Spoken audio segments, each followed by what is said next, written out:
ఓం శాంతి. ఈరోజు వతనం యొక్క భోగ్ సందేశం రుక్ని బెహన్ ద్వారా విందాము.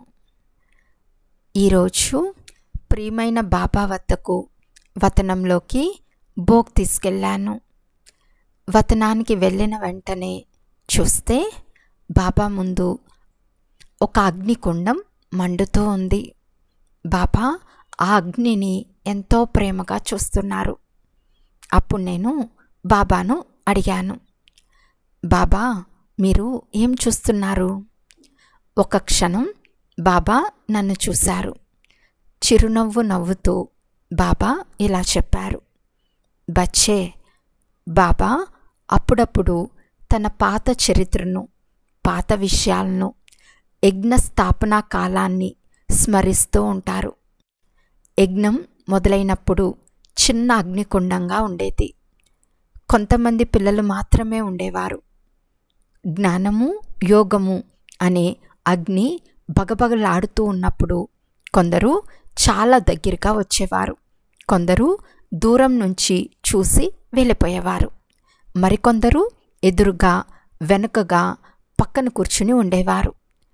ఎవరికైతే ఆ వేడి చేరదో వారు ఇక్కడే కూర్చుని ఉండేవారు.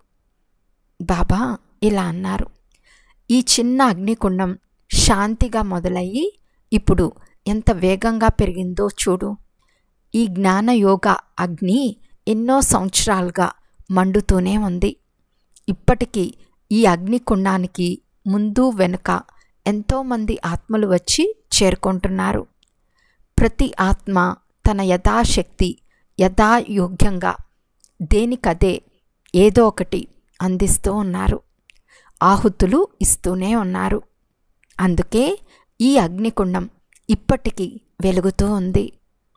బాబా మరో మాట చెప్పారు, భవిష్యత్తులో కూడా ఈ బాబా స్థాపించిన యజ్ఞ అగ్నికుండంలో ప్రతి బ్రాహ్మణ ఆత్మ తన శరీరం, మనసు, ధనం, సమయం, సంకల్పాలను సమర్పించాల్సిందే, సమర్పించాలి కూడా.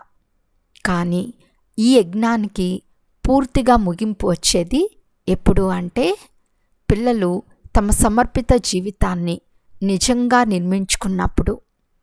అదే చివరి ఆహుతి అవుతుంది. అందుకే బాబా ప్రతి బిడ్డ జీవితం వైపుకు జాగ్రత్తగా చూస్తూ, ప్రేమను పంచుతూ, శక్తిని నింపుతూ ఉన్నారు. కొంతమంది బాబా పిల్లలు అంతర్గతంగా బాబాతో ఎంతో ప్రత్యేకమైన ప్రేమతో, స్నేహంతో నిండి ఉన్నారు. అదే అభిమానం, అదే ప్రేమతో వారు నడుస్తూనే ఉంటారు. ఈరోజు బాబా మొదటి నుండి చివరి వరకు ఈ అగ్నికుండాన్ని, యజ్ఞాన్ని ఎంతో ప్రేమతో చూస్తున్నారు. ఆ తర్వాత బాబా ఎదుట భోగ్ సమర్పించబడింది. బాబా ఎంతో ప్రేమగా స్వీకరించారు. ఇంకా కొన్ని ప్రత్యేక ఆత్మల జ్ఞాపకాలను బాబాకు సమర్పించాము.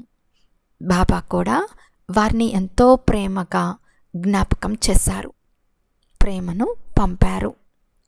బాబా ఇలా అన్నారు, హృదయంలో జ్ఞాపకం నేరుగా హృదయాన్నే తాకుతుంది. పిల్లలు బాబాను జ్ఞాపకం చేసేటప్పుడు బాబా పిల్లలను జ్ఞాపకం పెట్టుకోకపోవటం అనేది కూడా అసంభవం. చివరిగా బాబా ఎంతో ప్రేమతో అందరి పిల్లలకు స్నేహం, ప్రేమ, జ్ఞాపకం ఇచ్చారు. ఆ తర్వాత బాబా స్మృతిని, ప్రేమను తీసుకుని మళ్ళీ తిరిగి వచ్చేసాను. అచ్చా, ఓం శాంతి.